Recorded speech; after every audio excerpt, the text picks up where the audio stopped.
Today's an exciting day here in the office. We have finally a production level version of the new Acer Chromebook Spin 513. And if you remember, we actually got hands-on time with a pre-production unit back at CES in January. They said it was going to be out in June.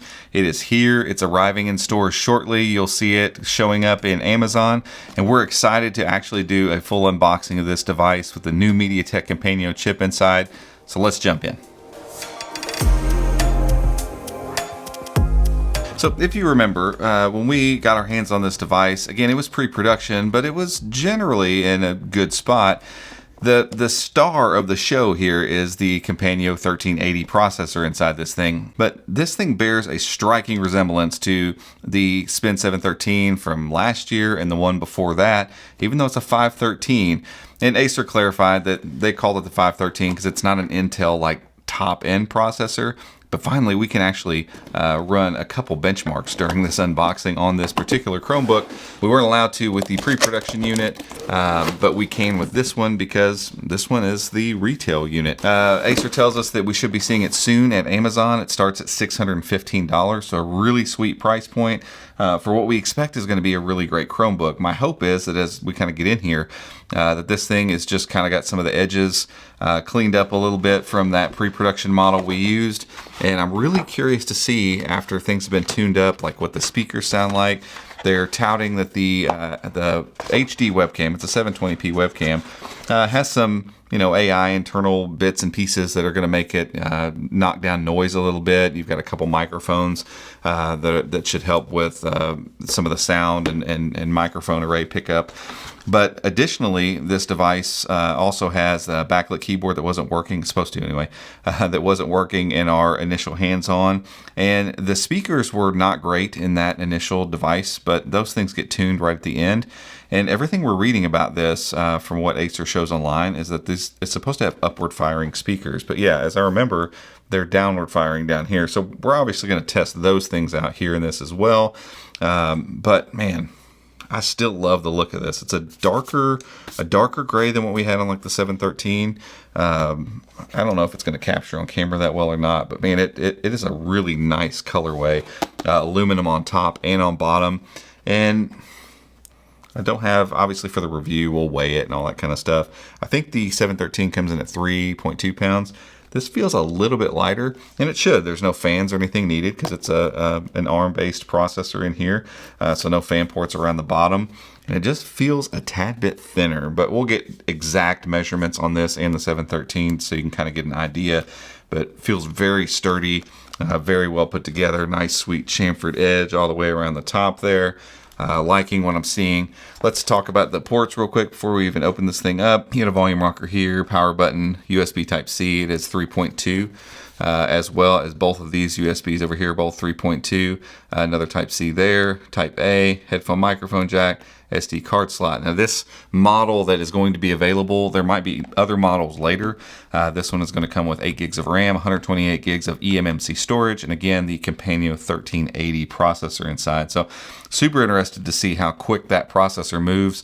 We weren't allowed to technically benchmark it. We did benchmark it, obviously. We just didn't share it with anybody, and it was really fast. And the nice part is, with these ARM processors, you get crazy battery life. Again, we're going to look at the screen and stuff in just a second, but you're getting that 3x2 Quad HD screen in here, a backlit keyboard, Gorilla Glass on the screen, Gorilla Glass on the trackpad, and what should be a better audio experience here too. So super excited to crack this one open, but let's make sure there's not anything else fun in the box here.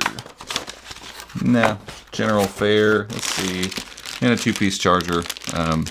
Again, nothing wildly exciting there. The star of the show, obviously, is right here in front of us. So let's crack it open. Well, we'll do a one-finger test because Acer's, if you remember the video we did on the 714 that was an early look, it had a one-finger lift with a convertible design. And I've noted so many times that that's just hard to pull off because you're doing a lot of stuff with the hinges. So let's see what we get.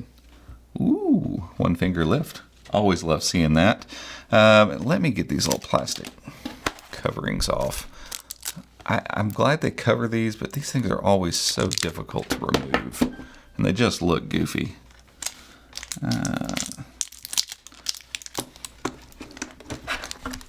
I got them. Okay. So now that those are out of the way, I think I got all the plastic stuff off here. Yep. Okay. One finger lift again. Love that. Absolutely love that. So let's let this thing boot up real quick. I need to get logged in and get all set up here, but there's a couple things we can glean right from the beginning. It must be on a newer version of Chrome OS, which is always nice because it had the black boot screen. Hopefully, I'm going to check with Joe. Is that blowing this out? We good? Again, you've got a 3x2. I'm going to forget this resolution. I'm not going to act like I remember it. 1504, I think, is the tall part. But it's basically Quad HD at 3x2, which is always awesome. We've had this on... want to activate Chromebook. I just said no, man. Screen reader for Chrome OS. And so it's the same 3x2 screen we've gotten on the 713s for years at this point, which means it's going to push into 400 nits. So if I crank this up, it'll blow the shot way out because it's nice and bright. The viewing angles look awesome. And so there's no surprises here with this screen. It's just awesome to see it. Anytime Acer decides to put this screen in a Chromebook, I'm always really happy with that. As you can likely tell as well, we do have backlighting on the keys. You can see the backlighting coming up here. So the backlit keyboard is here, and it wasn't, again, on our initial unit, even though they told us it was going to. And I'm curious to see... Yep, USI is working. So this is the pin oval USI 702 pin that we've talked quite a bit about. Love. This device doesn't come with a USI pin, but it is USI compatible, which is awesome. Let me give these keys a little feel real quick. Decently clicky. They don't feel like the 713 keys. So just like the pre-production device that we had hands-on with earlier, they don't have like the wobbly feel of the 713's keys. Maybe a tad mushy for my liking, but comfortable keys. Huge trackpad. I love that. Nail the click mechanism. That's awesome.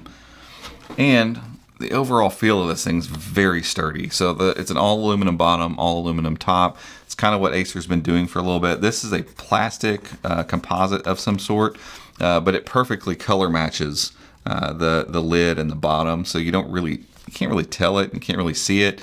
But it's a nice feeling plastic. And it doesn't make the whole thing wobbly. It is very firm, which is nice.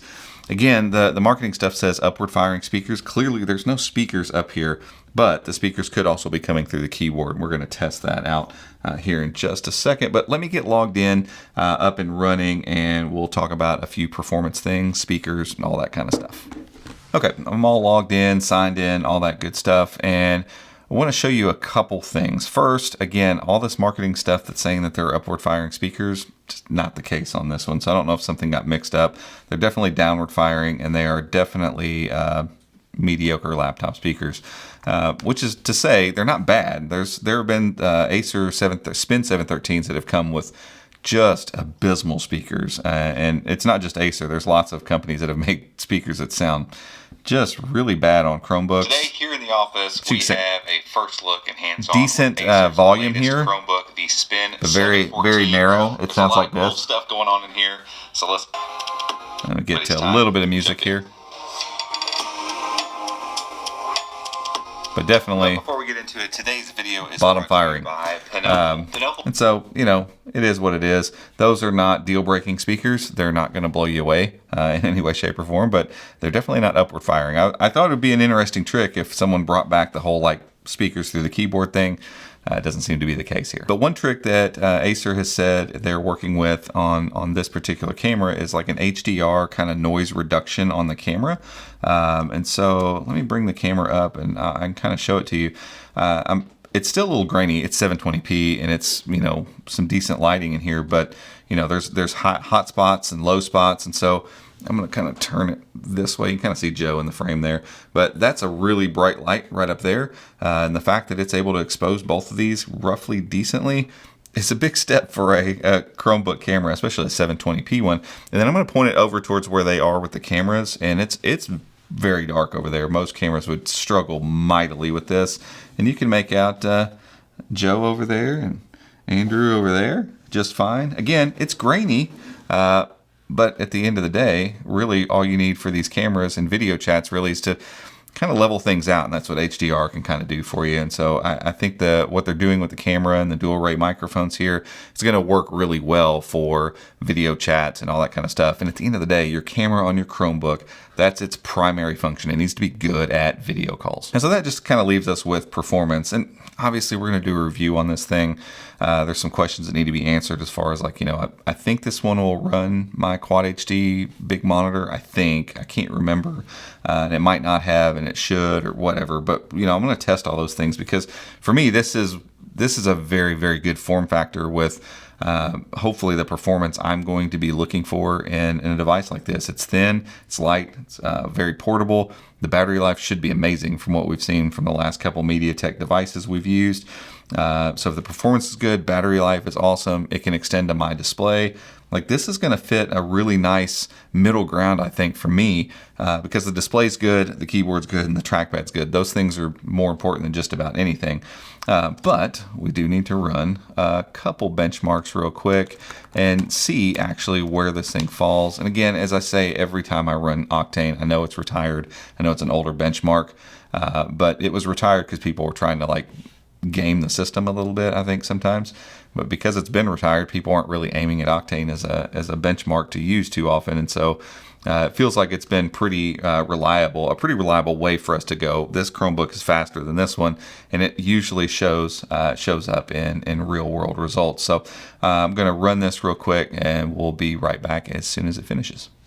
All right, this one's finished up, and we'll run more benchmarks as we go, but this is always a good indicator. 35 to 36,000 is what we're getting on Octane on this thing. And for reference, that puts you in that like 10th gen Intel's category. And so, I mean, for me, I use a 10th gen Intel device a lot of times during the day on my desk. It's an HP.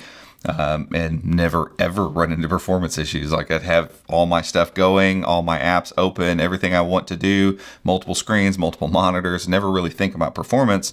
And this should be kind of on that level. Again, we've got to test it and check it out and make sure that it's going to perform that way. But if it does, if it can perform as a 10th gen Intel device does and never have a fan kick on and have 12 or 14 hours of battery life and be nice and slim and have this awesome screen and great backlit keyboard and great trackpad and USI pen support and 8 gigs of RAM for $615, I think Acer has an absolute winner up its sleeve with this one. But we got to review it. I need to spend some time with it. I need to figure out if it's going to be as good as it already feels here in the unboxing. But so far, very excited about this device. But that is it for this one. If you enjoyed this video, give us a thumbs up. Head down there, hit that subscribe button. Make sure and ring the notification icon as well if you'd like to be alerted when we make future videos just like this one. Till next time, we'll see you.